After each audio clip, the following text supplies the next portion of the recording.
Ate, maglinis daw tayo, sabi ni nanay. Ikaw na lang maglinis, nagsisilpon pa ako, oh. Ang tamad mo talaga, ate. Ako na nga. Asan na yung walis?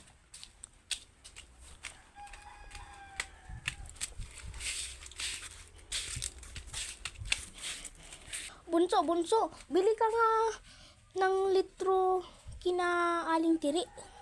Aling Tesi. Ano, ako na naman. Palagi kang nag-utos-utos pero nakapatamad mo naman eh.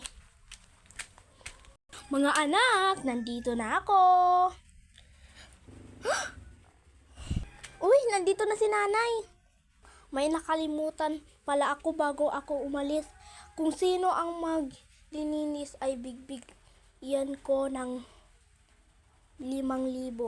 Nay, ako po yung naglinis. Pero si ate, hindi siya naglinis. Pero nagwalis lang ang ginawa ko. Pero malapit ko nang matapos, nanay. Pero nangungulit si ate at iuutos na sana ako ng litro. Pero buti dumating ka. Anong ikaw? Ako ang nagwalis at ako pa ang Shh! Shh!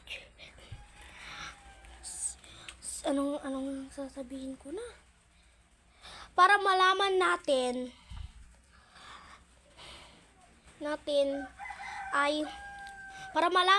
ang katotohanan, tignan natin sa CCTV. Okay? Nakalimutan ko pala na may CCTV tayo. Patay! Pumasok na doon si Nana. Humanda kang mapahiya, ate. O, titignan ko na. Ang totoong naglinis ay si